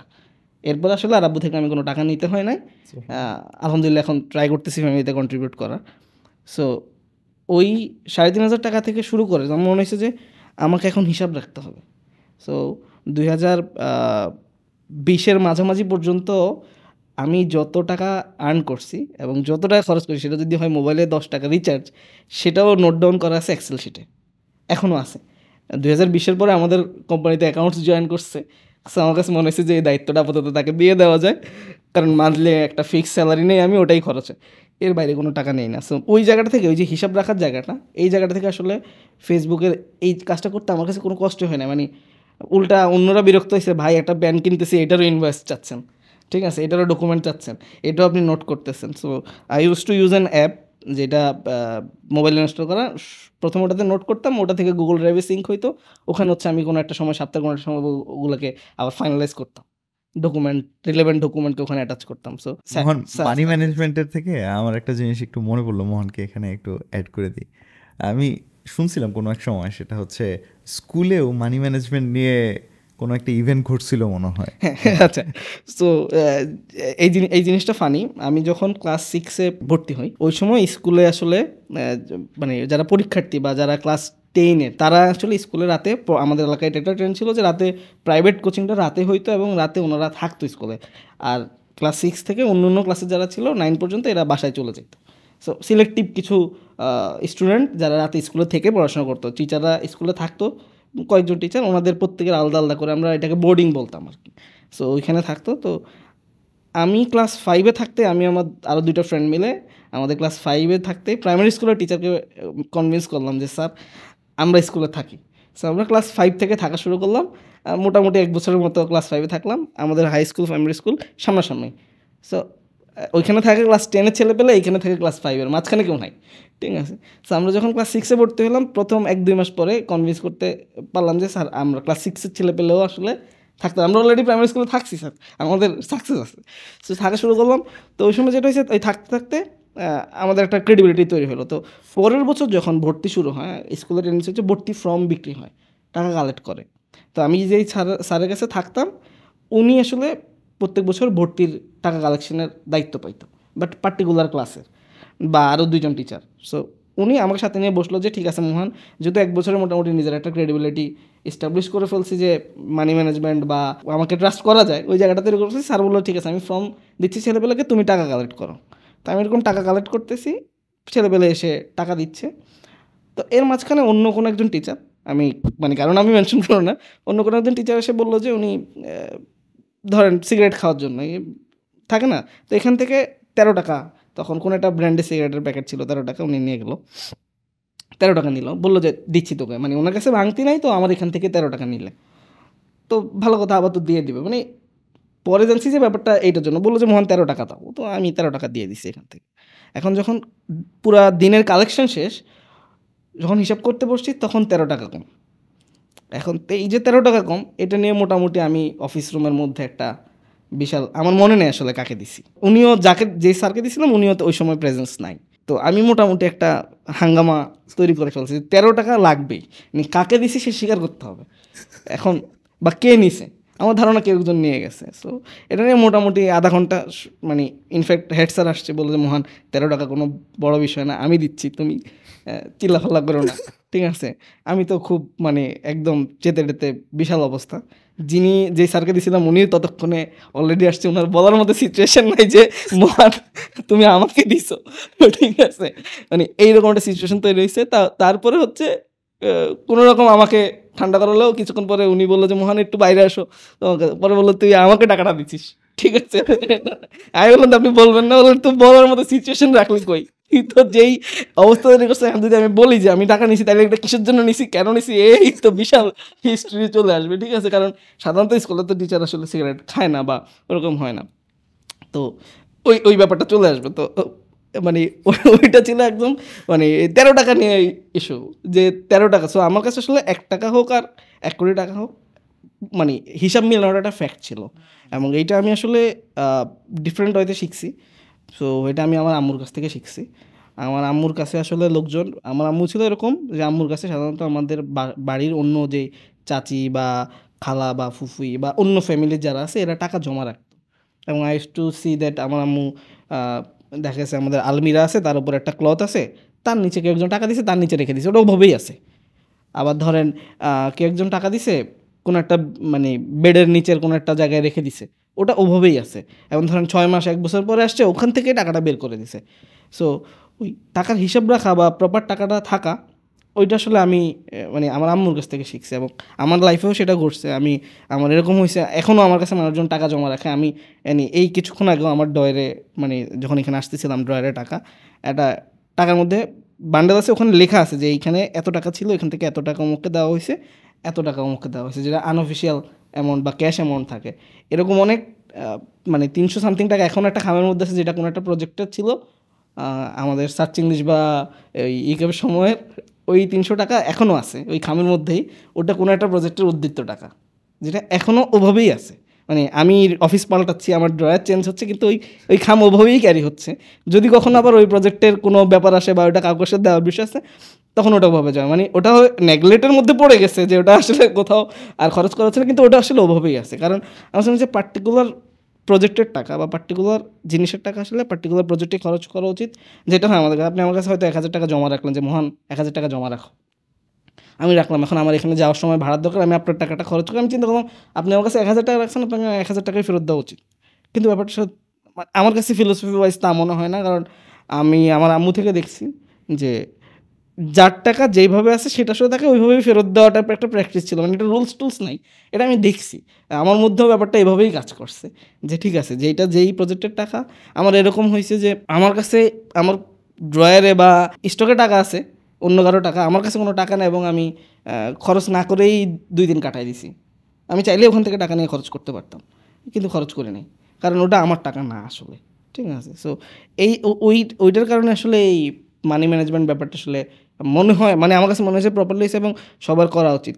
স্টিল যখন যেটা বলছিলাম যে 2020-এর দিকে এসে আমি আমার পার্সোনাল হিসাব রাখা বন্ধ করেছি, তখন আসলে মোরলেস ব্যাঙ্কিংয়ে শিফট করছি। লাইক সিটি টাচ, আমি সিটি ব্যাংক ইউজ করি, সিটি টাচ অ্যাপ আছে, সো বিকাশ আছে, খুব রেয়ার ক্যাশ খরচ করা হয়, যার কারণে আসলে মেজরিটি ট্রানজ্যাকশনের হিসাব আসলে ব্যাঙ্ক স্টেটমেন্টের মধ্যেই আছে, যার কারণে আমার হিসাব রাখা লাগে না। আর কোম্পানি হিসাব নিকাশ রাখার জন্য অ্যাকাউন্টেন্ট আছে, যার কারণে আসলে আমি পার্সোনাল হিসাব রাখা বন্ধ করেছি। নাহলে আমার 2014 থেকে 18 পর্যন্ত বা 20 পর্যন্ত যদি আপনি এক্সেল শিট দেখেন, ওখানে দেখবেন যে লাইক না সকালে ব্রেকফাস্ট 20 টাকা, এরকমও মানে রো আছে, যেখানে যে এই মাসে 8,000 টাকা স্যালারি পাইছি, 7,900 টাকা খরচ হয়েছে কীভাবে সেটার ডিসক্রিপশন আছে। সো আমার কাছে মনে হয় যে মানে প্রত্যেকেই আসলে এই ব্যাপারটা যার যার ওয়েতে ফলো করা উচিত। সো সার্চিং লিস্ট ছিল আমাদের একটা জায়গা যেখানে ছিলাম আর কি। সো প্যারালাল আসলে আমি অনেকগুলো জিনিস করতেছিলাম। তারপর আমাদের কাছে মনে হলো যে বাংলাদেশের মানুষজনের বেসিক ডিজিটাল স্কিলসের অভাব। তখনও মোবাইল ফিনান্সিয়াল বিকাশ পপুলার হচ্ছে, বা লোকজন খুব ইজিলি ইমেল করতে পারে না, আমরা এরকম পাইতেছিলাম। যখন আমরা সার্চিং লিস্ট নিয়ে কাজ করতেছিলাম, আমরা তখন নতুন একটা গ্রুপ, ফেসবুক গ্রুপ ওপেন করি, যেটার নাম হচ্ছে ডিজিটাল স্কিলস ফর বাংলাদেশ, যেটা এখনও আছে। ওখানে আমরা প্রথম পোস্ট দিই যে গুগল সার্চের কৌশল, কীভাবে আসলে গুগলে সার্চ করবেন। সো স্টিল ওই জায়গাটা আমার একটা অপূর্ণতা আছে। ওই গ্রুপটা নিয়ে আমরা খুব বেশি দিন কাজ করতে পারি নাই। হচ্ছে কোভিড চলে আসছে 2019-এর শেষের দিকে। আমি পার্সোনালি আমার বিজনেসে অনেক বেশি মানে যেহেতু ইকেবে ছিলাম, ইকেবও একটা জায়গায় দাঁড়ায় গেছে। সার্চিং লিস্ট করতেছিলাম, সার্চিং লিস্টও তখন একটা ভালো পারপাস ড্রিভেন জায়গায় দাঁড়ায় গেছে। আমার ইনভলভমেন্ট অনেক কমে গেছে, নতুন টেকনোলজি খুব একটা প্রয়োজন পড়তেছে না, একটা স্টেবল টেকনোলজিতে আছে। আমরা মোরলেস ফেসবুক এবং আমাদের সার্চিং লিস্টের ওয়েবসাইট ব্যবহার করতেছিলাম। সো আমি নিজের প্রোডাক্ট মানে নুসরাটেকের আন্ডারে প্রোডাক্ট বিল্ডিংয়ে ফোকাস করেছি, সাস্টেনেবল আসলে কিছু করা যায় কিনা। সো ওই জায়গা থেকে পরে ডিজিটাল স্কিলস গ্রুপটাতে আর আমি সময় দিতে পারিনি। ওইটাতে আমাদের উদ্দেশ্য ছিল আসলে একদম সাধারণ একজন রিক্সাওয়ালা কীভাবে, প্রত্যেকটা রিক্সাওয়ালার হাতে কিন্তু এখন ফোন আছে, ওর এখানে জিমেল অ্যাকাউন্টও আছে যেহেতু গুগল বা অ্যান্ড্রয়েড ফোন ইউজ করে, কিন্তু কীভাবে ওর ফোন থেকে ইমেল করতে পারে এটা কিন্তু জানা না। সে ইমেল করার জন্য কিন্তু দোকানে গিয়ে সে 100 টাকা দিচ্ছে, অথচ জাস্ট ক্যামেরা দিয়ে ছবি তুলে ইমেল অ্যাটাচমেন্ট করে দিলে কিন্তু সে ইমেল অ্যাটাচমেন্টটা পাঠিয়ে দিতে পারে। সো স্টিল এই মুহূর্তেও বাংলাদেশে আমরা ডিজিটাল বা স্মার্ট বাংলাদেশ যাই বলছি, স্টিল কিন্তু একদম রুট পিপলের ডিজিটাল স্কিলস অভাব আছে। হয়তো আপনি বলবেন যে মানুষজন টিকটক করতেছে, ইমো ব্যবহার করতেছে, ভিগো লাইভ করতেছে, that is a different purpose, কিন্তু বেসিক ডিজিটাল স্কিল যেটা এখনও ধরেন বিকাশে টাকা পাঠানোর জন্য দেখবেন যে অনেকেই আপনার বললো যে বাবা একটু আমার ক্যাশ আউটটা করে দাও, উনি কিন্তু পারে না, বা আমার অমুককে ডায়াল করে দাও, এগুলো কিন্তু একদম বেসিক ডিজিটাল স্কিলস যেগুলো আসলে প্রয়োজন পড়ে। সো এই জায়গাগুলোতে এখনও কেউ কাজ করে না। আমাদের কাজ করাটা ইচ্ছা ছিল খুব, যে করতে মানে অনেকটা করতে পারছি, খুব যে ইচ্ছা ছিল সেটা শেষ করতে পারি নাই। তো 2018 শেষের দিকে এসে আসলে আমরা আমার সাথে তখন আমরা একসাথে যখন ধানমন্ডিতে অফিস নিই, আমার সাথে অফিস নিয়েছিল হচ্ছে জায়েদ সিফাত। সে আমার চেয়েও 5 বছরের ছোটো, ভেরি ইয়াং। সো ও তখন একটা হোস্টিং কোম্পানি চালায়, অ্যানার হোস্টিং নামে, যেটা পরবর্তীতে সেল করে দেয়, এবং ওই কোম্পানি সেল করে ও হচ্ছে আমার সাথে কাজ করা শুরু করে। তখন আমরা একটা অ্যাপ লঞ্চ করি লাইভ স্ট্রিমিং, যেটার নাম ছিল ওহো। এটা ছিল আপনারা যদি কে হতে চায় কোটিপতি বা কোন বানায় কোরপতি দেখেন, ওইটার স্টাইলে, যে একজন হোস্ট কোশ্চেন করবে যে এখন আপনার সামনে কোশ্চেন নাম্বার 1, আপনি অ্যান্সার দিবেন, এবং এভাবে অ্যান্সার দিতে দিতে 10তম কোশ্চেনে অ্যান্সার যে দিতে পারবে, যে কজন দিতে পারবে তাদের মধ্যে প্রাইজ মানি ডিস্ট্রিবিউট হবে। ফর এক্সাম্পল আজকে প্রাইজ মানি হচ্ছে 5,000 টাকা, এখন পার্টিসিপেট করছে হচ্ছে 10,000 জন, শেষ পর্যন্ত টিকে গেল 100 জন লাস্ট কোশ্চেন পর্যন্ত, তাহলে 5,000 টাকা 100 জনের মধ্যে ডিস্ট্রিবিউট হয়ে যাবে, তারা বিকাশের মাধ্যমে তাদের অ্যাকাউন্টে ক্যাশ আউট করে নিতে পারবে। সো ওইটা মোরলেস রিয়েল টাইম করার একটা মানে ব্যাপার ছিল, যে এই ভিডিওটা আসলে রিয়েল টাইম হইতে হবে, কারণ হোস্ট যখন বলতেছে আপনার সামনে কোশ্চেন নাম্বার 1, কোশ্চেন আগে চলে আসবে, কারণ কোশ্চেন তো টেক্সট, কিন্তু ভিডিও তো আসবে পরে। তো হচ্ছিল এরকম। তো আমরা ওইটাতে পারফেক্ট একটা জায়গা খুঁজতেছিলাম, যেটাকে টেকনোলজির ভাষা বলে ভিডিও লেটেন্সি। যেমন আপনারা এখন যখন ফেসবুক লাইভ দেখেন বা ইউটিউব লাইভ দেখেন, দেখবেন যে 15 সেকেন্ড পরে দেখতেছেন, মিনিমাম 15 সেকেন্ড পরে। বা যখন খেলা লাইভ দেখতেছেন, পাশের বাসায় একজন টিভি দেখে চিল্লান দিছে, আপনি অনলাইনে এখনও গোল দেখেন নাই। সো ওটা হচ্ছে ভিডিওর লেটেন্সি কমানোর টেকনোলজি। সো আমরা ওই জায়গাটাতে কাজ করতেছিলাম, এবং ওই সময়টাতে ওই অ্যাপের লেটেন্সি ফিক্স করার জন্য আমরা গ্লোবালি এমন কোনো ভিডিও স্ট্রিমিং সলিউশন কোম্পানি বা সিডিএন কোম্পানি নাই যাদের সাথে আমরা মিট করি না। মানে ওই সময় বাই নেম চিনতো আমাকে, সিফাতকে, অনেক কোম্পানির সিটিও, অনেক কোম্পানির ভিপি ইঞ্জিনিয়ারিং কজ হচ্ছে। আমরা এদেরকে এত প্যারা দিছি যে কীভাবে বাংলাদেশে বসে আসলে আমরা লেটেন্সি কমাতে পারি। তখনও বাংলাদেশে কোনো সিডিএন টেকনোলজি বা ভিডিও স্ট্রিমিং টেকনোলজি বাংলাদেশে কোনোটাই নাই। সো ওটা করতে গিয়ে আমরা মোটামুটি 4 সেকেন্ডের লেটেন্সিতে নিয়ে আসছি। লাইক এখন যদি এখানে ঘড়িতে বাজে 1:10:04 আপনারটা, বা 1:10:00 আপনারটা হচ্ছে 1:10:04, মানে অডিয়েন্স দেখতেছে 0, আমি দেখতেছি 4। সো অডিয়েন্স আসলে 4 সেকেন্ড পরে পাবে। তখন আমরা যেটা করলাম, ভিডিও যখন 4 সেকেন্ড পরে যাচ্ছে, আমরা কোশ্চেন করে 4 সেকেন্ড ডিলে করাই দিলাম। সো হোস্ট বলতেছে আপনার সামনে কোশ্চেন নাম্বার 1, আর অডিয়েন্সের কাছে গেছে 4 সেকেন্ড পরে কোশ্চেন নাম্বার 1, তখনই অডিয়েন্সের সামনে কোশ্চেন নাম্বার 1 প্রেজেন্ট হয়েছে। সো সিঙ্ক করানো হয়েছে। তো যেটা আসলে আমাদের কোর বিজনেস আমরা বানাইতে পারি না, কজ হচ্ছে ওইটাতে ইনকাম হইতো লাইক পডকাস্ট স্পন্সরশিপ থেকে, ঠিক আছে। সো যে আমরা ওই জায়গাটাতে অত ভালো ছিলাম না যে স্পন্সরশিপ কীভাবে আনা যায়। যদিও আমি ফেসবুক মার্কেটিং বা গুগল মার্কেটিংয়ে নিজে তখন ভালো কাজ করতাম, কিন্তু ওটা তো ফেসবুককে পয়সা দিয়ে, কিন্তু আমাকে কেউ কেন পয়সা দিবে সেই জায়গাটাতে আসলে খুব ভালো ছিলাম না বলতে গেলে। আমরা বাংলাদেশের বড় বড় ব্র্যান্ডের সাথে রিচ করছি, সবাই বললো যে লাইভে কতজন থাকে, তো আমরা বললাম যে লাইভে 10,000 মতো থাকে। এখন 10,000 অডিয়েন্স লাইভে খরচ করতে আমার যেই পরিমাণ সার্ভার কস্ট বা যেই পরিমাণ টেকনোলজি কস্ট যাচ্ছে, সেই পরিমাণ টেকনোলজি কস্ট আমি ব্র্যান্ড থেকে পাচ্ছি না। 10,000 জন্য একটা ব্র্যান্ড হয়তো আমাকে অফার করতেছে, ভাই 10,000 মানুষ লাইভে থাকে, তোমাকে আমরা 50,000 টাকা দিলাম। আমার দেখা গেছে একদিনে ওই পার্টিকুলার শো রান করতে 1 লাখ টাকা সার্ভারের বিল আসতেছে। সো তখন আসলে ব্যাপারটা আমরা মানে ঘটাতে পারি না। আর যেহেতু নাম্বার কম, ব্র্যান্ডরা বড় নাম্বার চায়। সো বড় নাম্বার না হওয়ার কারণে আমরা ওইটাতে আসলে মানে প্রপার অ্যাডভার্টাইজমেন্ট নিয়ে আসতে পারি নাই। তো একটা সময় গিয়ে ওটা আমরা বন্ধ করে দিই 2019-এর মাঝামাঝিতে। তো ওই সময় আমাদের প্রথম যাদের সাথে বেশি কাজ হয়, মালয়েশিয়ান গভর্নমেন্টের কোম্পানি টেলিকম মালয়েশিয়া, ওদের সাথে আমাদের প্রথম ওইখানে আমরা ওদের সলিউশনই মানে ফাইনালি ইউজ করতেছিলাম, সবচেয়ে খরচ কম এবং লেটেন্সি কম। তো ওরা তখন ওখানে ওর আসলে ক্রেডিট দেওয়া উচিত, ওদের একটা সাবসিডি কোম্পানি আছে, ওটার যে এই মার্কেট দেখে আয়মান, ও আমাদেরকে সাজেস্ট করলো যে তোমরা নিজেদের হোস্টিং ব্যাকগ্রাউন্ডের, সিফাতের হোস্টিং ব্যাকগ্রাউন্ডের নলেজ আছে, তোমরা অলরেডি হোস্টিং সেল করছো, তোমাদের ওয়েব টেকনোলজি ব্যাকগ্রাউন্ডে, তোমরা হোয়াই নট তোমরা কেন সিডিএন বিজনেস করতেছো না। মানে সিডিএন বিজনেস যেটা আমরা এখন করতেছি বা বিডিএস সলিউশন যেটা বানাচ্ছি, এটার আইডিয়া যে একদম আমাদের কাছ থেকে আসছে, ব্যাপারটা এরকম না, এইটা ওর ইনফ্লুয়েন্স। অডিয়েন্সের উদ্দেশ্যে একটু সিডিএনটা একটু ভেঙে বলো। আচ্ছা, সিডিএন হচ্ছে কন্টেন্ট ডেলিভারি নেটওয়ার্ক, বলতে পারেন যে কন্টেন্টের কুরিয়ার সার্ভিস। লাইক আমরা যখন ইউটিউব দেখি, আমরা প্রায় আমাদের আইএসপি বা ইন্টারনেট ইউজ করলে আইএসপিকে আমরা গালি দিই বা বকা দিই যে ইউটিউব চলতেছে, অন্য কিছু কেন চলতেছে না, অথবা ইউটিউব বাফার করতেছে কেন। সো এই যে বাফারিংটা হয়, বেসিক্যালি একটা কন্টেন্ট তো একটা নির্দিষ্ট সার্ভারে থাকে, কোনো একটা জায়গায় হোস্ট করা থাকে, বা ধরেন একটা ল্যাপটপে আমি ইউজ করতেছি, সেটাতে ফাইলটা আছে, কিন্তু যখন বিভিন্ন মানুষ বিভিন্ন জায়গা থেকে দেখতেছে, এক জায়গা থেকে যদি কন্টেন্টটা বিভিন্ন জায়গায় যায়, তাহলে তো আসলে একই সময়ে যাবে না, একই স্পিডে যাবে না, ইন্টারনেট স্পিড তো সব জায়গায় এক না। যার কারণে ইউটিউব বা নেটফ্লিক্স বা বড় বড় কোম্পানিগুলো একটা টেকনোলজি নিয়ে আসছে, যেটা হচ্ছে ক্যাশিং। সো যখন ধরেন আমরা এই অফিসে বসে এই অফিসের ইন্টারনেট প্রোভাইডার থেকে কন্টেন্টটা দেখতেছি, একটা ভিডিও কন্টেন্ট দেখতেছি, তখন সেটা আসলে এই আইএসপির সাথে কানেক্টেড থাকা ক্যাশ সার্ভার থেকে আসতেছে, সেটা সিঙ্গাপুর বা ইউএসের ইউটিউবের সার্ভার থেকে আসতেছে না, এটা লোকাল বাংলাদেশে অবস্থিত কোনো একটা সার্ভার থেকে আসতেছে। সো এটা তো ইউটিউবের জন্য বা ফেসবুকের জন্য অলরেডি ফেসবুক বড় কোম্পানি, ইউটিউব বড় কোম্পানি, তারা করে রাখছে, কিন্তু বাদ বাকি হোয়াট অ্যাবাউট আদার কোম্পানি বা আদার যারা বাংলাদেশি কন্টেন্ট ইউজ করতেছে। যেমন আমাদের যদি একটা কাস্টমারের আমি এক্সাম্পল দিই, one of the successful customer, গত মাসে শুধু অক্টোবরেই শিখো 18 মিলিয়ন মিনিট ভিউ হয়েছে ভিডিওতে। শিখো যে ই লার্নিং প্ল্যাটফর্ম আছে মানে বাংলাদেশে one of the top. So শিখো আমাদের কাস্টমার।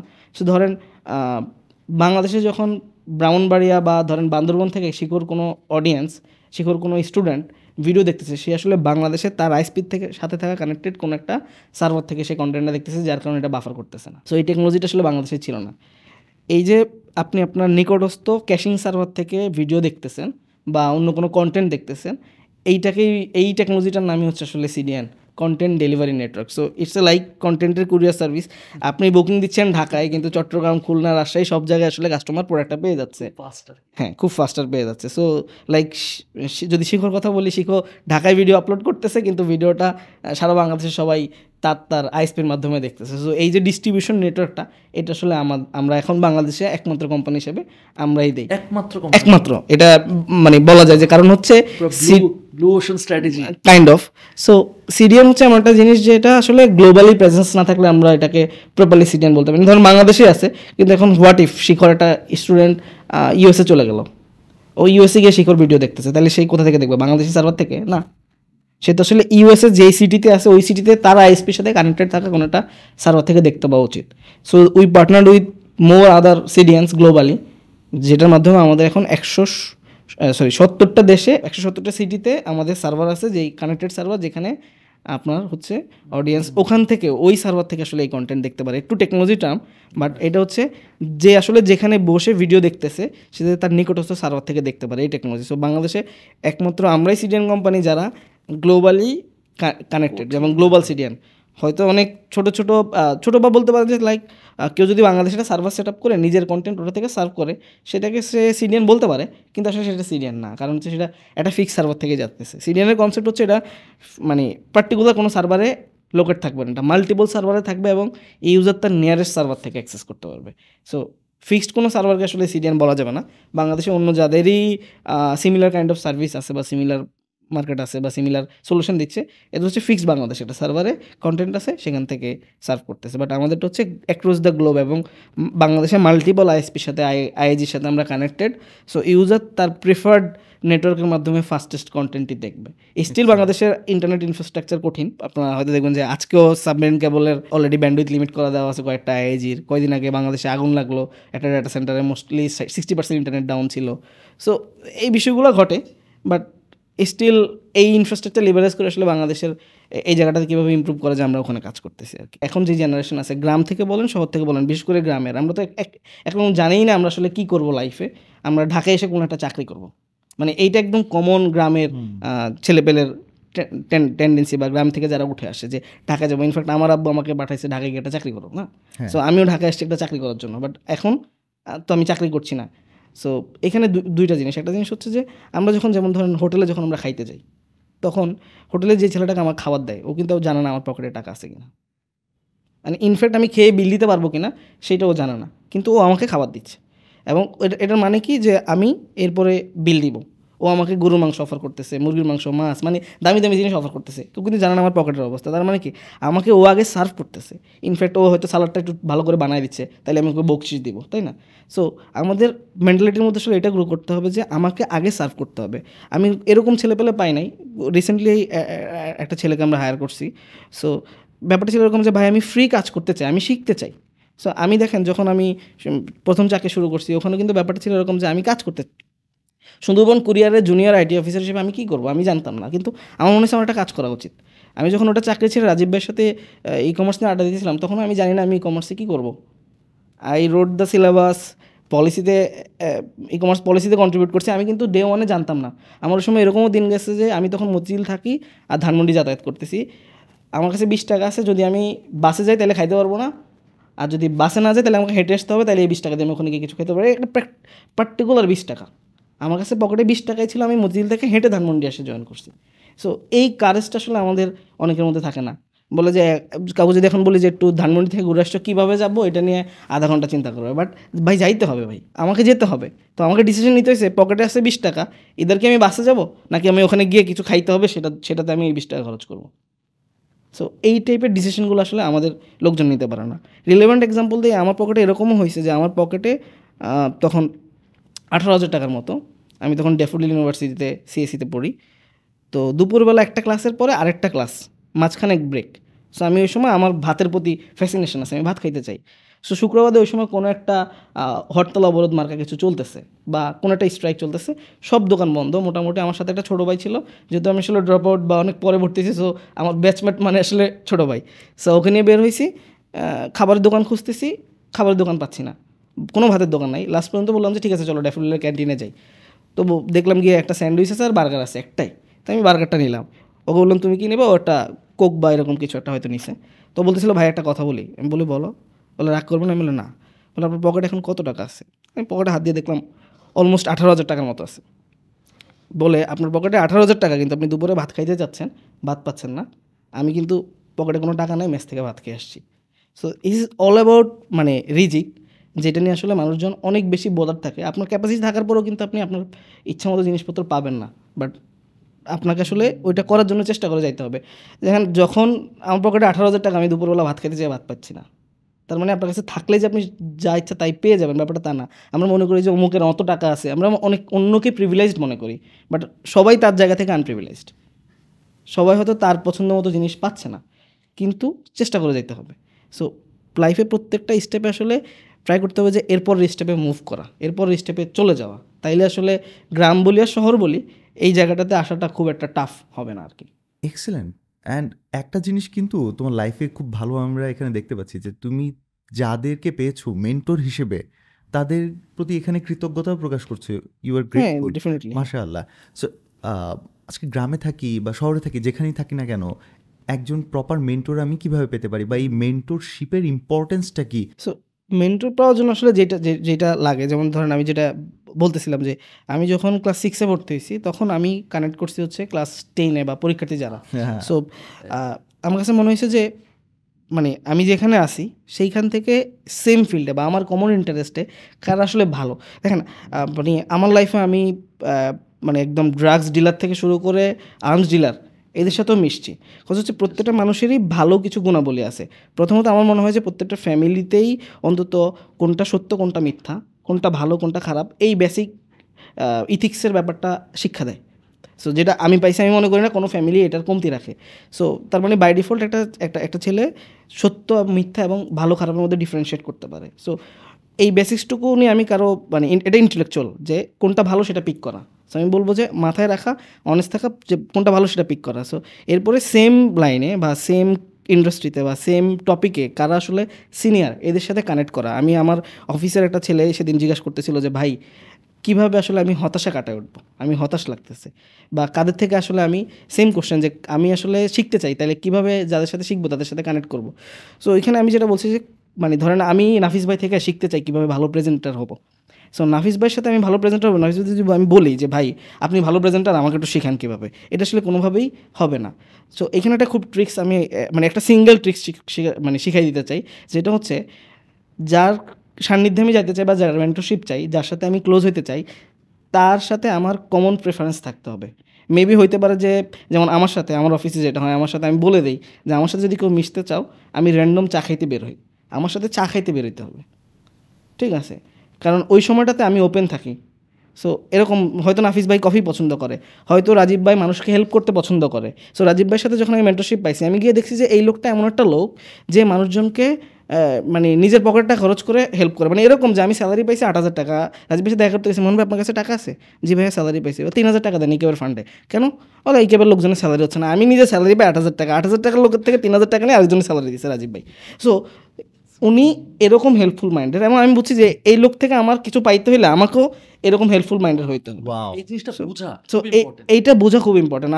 আপনি খুঁজে পেয়ে যাবেন যে আমি ধরেন সে ফর এক্সাম্পল কেউ হয়তো বলতে পারে যে আমি আইমান সাদিক থেকে কিছু শিখতে চাই, না আমি নাফিস ভাই থেকে কিছু শিখতে চাই, আমি সাদাত ভাইয়ের সাথে আমি ক্লোজ হইতে হলে তো ওনার আমার পছন্দ মিলতে হবে, কোনো একটা প্রেফারেন্স হইতে পারে, সেটা একটা এক কাপ কফি খাওয়া, অথবা মনে হইতে পারে যে কাউকে হেল্প করা, কোনো একটা টপিকে উনি কথা বলে সেই টপিকে আমারও কথা বলা, তাইলে আসলে কানেক্ট হওয়া যাবে। আদারওয়াইজ আসলে মেন্টর পাওয়া যাবে না। মানে মেন্টর কেন আপনাকে হেল্প করবে, মেন্টর তো ঠেকা পড়ে নাই। এক্সেলেন্ট। এটা আসলে এত ডিফিকাল্ট না, এটা খুব easy। এর সাথে কানেক্ট করা খুবই সহজ। হ্যাঁ, আমার সবই পছন্দ, তাই এর সাথে কানেক্ট করা কোনো না, ঘটনা যেমন মানে আমি আমার কথা বললাম যে আমার সাথে কেউ যদি মনে করে আমাকে চা খাওয়ার দাওয়াত দেয়, এবং সেটা যদি খুব অফ টাইমে হয়, আমি মনে হয় সে আমার থেকে ওই সময় আমার থেকে বেশি জিনিসপত্র শিখতে পারবে বা জানতে পারবে। আমার টিমের এভরি এমপ্লয়ির সাথে আমার সবচেয়ে বেশি আলোচনা হয় চা খাইতে গিয়ে। হ্যাঁ। এবং আমার অফিসে স্টিল গতকালকে আমরা বলতেছিলাম যে আমরা যখন চা খাইতে বেরোই, আমি দুপুরে লাঞ্চের পরে সবাইকে নিয়ে চা খাইতে বেরোই। আর আপনি চিন্তা করেন, ইমাজিন নিকেতনের মতো একটা জায়গায় রাস্তায় একটা ছেলে 20 জন লোক নিয়ে চা খাইতে যাচ্ছে। একদম এটাই ঠিক আছে, এটাই হয়, এটা রিয়েল। ওর অফিসে এটাই হয়, দুপুরবেলা ফাঁকা, দুপুরে লাঞ্চের পরে আমার অফিস ফাঁকা, কারণ 20-25 জন নিয়ে আমি, যে কজন থাকে 20 জন থাকুক 14 জন থাকুক 15 জন থাকুক, সবাইকে নিয়ে একসাথে চা দোকানে গিয়ে চা খাইতে। অফিসে চা বানানো হয় না ব্যাপারটা কিন্তু তা না, বাট আমি আসলে একটা মানে কালচার ক্রিয়েট করতে যাচ্ছি যে এরকম যে আসলে কানেক্টেড হওয়ার ব্যাপার আছে। এখন যখন দোকানে গিয়ে রাস্তায় দাঁড়ায় ফুটপাতে চা খাচ্ছি, তখন কে বস কে এমপ্লয়ি ব্যাপারটা থাকে না, এবং মানুষজন কিন্তু ওইখানে একটু ফ্রি থাকে, বুঝতে হবে। মানে মানুষজন পলিটিক্স নিয়ে কথা বলে, ওখানে ফ্যামিলি নিয়ে কথা বলে, মানে কাজের বাইরের কথা। অফিসে থাকলে মানে ঘুরে ফিরে কাজ চলে আসে। সো এটা থেকে বের হওয়ার জন্য কিন্তু ওইটা করি। সো মেন্টরশিপ পাইতে আমার মনে হয় টার্গেটেড পার্সনের প্রেফারেন্সে ঢুকতে হবে, এক্সেলেন্ট, প্রেফারেন্স ম্যাচ করাইতে হবে, তাইলে মানে তার সাথে মিট করা, তার থেকে মেন্টরশিপ নেওয়া। আর সে বুঝবে যে আমিও লাল কালার পছন্দ করি, ওই ছেলেটাও লাল কালার পছন্দ করে, মেবি এই কালার ক্যান বি এ মানে ম্যাচিং পয়েন্ট, মানে সেটা যেই মেন্টরই হোক, এটা একটা জায়গা। Right, excellent networking tips. Revenue কথা জিজ্ঞেস করি। ও আচ্ছা, পডকাস্ট তো আসলে ইনকমপ্লিট থেকে যাবে। আগে বলতেছিলাম যে মহান তোমার কিন্তু রেভিনিউ জিজ্ঞেস করবো যে তোমার রেভিনিউ কত, Can we ask you that? Okay, so যেটা যেটা বলছিলাম, সো যদি ব্যাকগ্রাউন্ডটা নিয়ে আমাদের রেভিনিউ বা আমাদের এখন রেভিনিউ হয়তো খুব ফ্যাসিনেটিং হবে না। আমরা এখন এমন সব প্রোডাক্ট বিল্ড করতেছি যে প্রোডাক্টগুলো আসলে এখনও we are building for global market. যেমন ধরেন আমরা যদি আমাদের স্ট্রিমের কথা বলি, এটার প্রাইস হচ্ছে $25 বা $2,500 সমমূল্যের একটা প্রোডাক্ট, যেটা হয়তো বাংলাদেশে 20টা কাস্টমার ইউজ করে, তাহলে কত $50,000 আসবে এখান থেকে। যেটা হয়তো বাইরে যদি আমরা মার্কেটে সেল করি, সেখানে হয়তো 2,000 কাস্টমার ইউজ করবে। সো স্টিল আমাদের রেভিনিউ অনেক কম, but it's multiple crores in year. So এইটা কয়েক কোটি, এটা কয়েক কোটির ঘরে আছে, আমি এক্সাক্ট নাম্বার না বললাম। আর যেটা আরেকটা বড় জায়গা, সেটা হচ্ছে as a CEO, as a কোম্পানির সিইও, আমি যেই স্যালারি নেই, still we have team members who are earning getting salary more than me. So আমরা এই জায়গাটায় কাজ করতেছি, we are spending more. So আমাদের টিমে এরকম লোকজন আছে যারা আমার থেকে বেশি স্যালারি পায়, এবং এটা জানার পরে তারা নিজেরাও অবাক হয়েছে যে বা ইজ ইট ট্রু। সো এই জায়গাটায় শুধু মানে যেহেতু স্পেসিফিক রেভিনিউর কোশ্চেন, এটা মানে ইয়ারলি কয়েক কোটি এই মুহূর্তে, বাট আমরা এটাকে ইয়ারলি কয়েক কোটি ডলার করতে চাই। না অবশ্যই আমরা চাই। অ্যান্ড ইউ নো হোয়াট, ব্যাপারটা ওদের মধ্যে সবচেয়ে মজার ব্যাপার হচ্ছে দেশের মানুষরা বাহিরে ডলারটা দিয়ে দিবে না, নাম্বার 1, অ্যান্ড নাম্বার 2 বাহির থেকে ডলারটা তখন বাংলাদেশে আসবে। এবং we are the only company বাংলাদেশে যেটাকে টেলিকম মালয়েশিয়ান গভর্নমেন্টের telecom operator per month pay করে। সো নুসরাটেক বা গতিপথ ইজ দ্য কোম্পানি যাকে প্রত্যেক মাসে মালয়েশিয়ান গভর্নমেন্টের একটা কোম্পানি, টেলিকম কোম্পানি, যেটা মান্থলি পে করে। আমার কাছে মনে হয় এরকম আরো কোম্পানি হইলে মানে সিরিয়াসলি। হ্যাঁ, এইখানে আমি মনে হয় টাইম নেব, ছোট্ট একটা জিনিস শেয়ার করি। আমার কোম্পানির ভিতরে আমরা এই কালচারটা ডেভেলপ করছি যে লাইক আমি আমার কোনো একজন বা দুইজন টিম মেম্বারকে অলরেডি এটা বলছি যে you are building a product, take it is your product, you become an entrepreneur, I will be investor. So শুধু চাকরি করলে যে আমাদের ধারণা যে চাকরি করলে চাকরি করবো, বসের জন্য কাজ করবো, কোম্পানির জন্য কাজ করবো, কোম্পানি থেকে কিছু পাবো না। So as we are building some innovative product here, আমরা কিছু প্রোডাক্ট এখানে কাস্টমাইজ করতেছি, লোকালাইজেশন করতেছি। এই প্রোডাক্টগুলো আমার মনে হয় যেই ইঞ্জিনিয়ার বা যেই ডেভেলপার বানাচ্ছে, এটা তার প্রোডাক্ট। সো যেহেতু এটা একটা কোর প্রোডাক্ট, আমি আমার জায়গা থেকে, কারণ আমাকে যখন রাজীব ভাই সুযোগ দিয়েছে তখন আই এম নান। হ্যাঁ, সো আমার মনে হয়েছে আমার টিম মেম্বারে কাউকে আমার এই সুযোগ দেওয়া উচিত যে এটার জন্য ক্যাপাবল। সো আমরা অনেককে এরকম বলছি যে আমাদের কারেন্ট কোম্পানিতে তুমি শেয়ার পাচ্ছ, প্লাস এই প্রোডাক্টটা তুমি তোমার নিজের প্রোডাক্ট মনে করে বিল্ড করো, এবং এটার কো-ফাউন্ডার তুমি, এটার জন্য তোমার business. I will make sure যে এইটা তুমি তো প্রোডাক্ট বানাইতে পারো, এটা থেকে কীভাবে রেভিনিউ আসবে সেটার দায়িত্ব আমার। Do what you are best at, I will make you earn, inshallah. So টাকা দরকার, টাকা আসবে Inshallah. All right, Mohan, thank you so much for Mohan. coming to our podcast. খুব ভালো লাগছে তোমার, I think আমি ইন্সপায়ার্ড হয়েছি, Yes.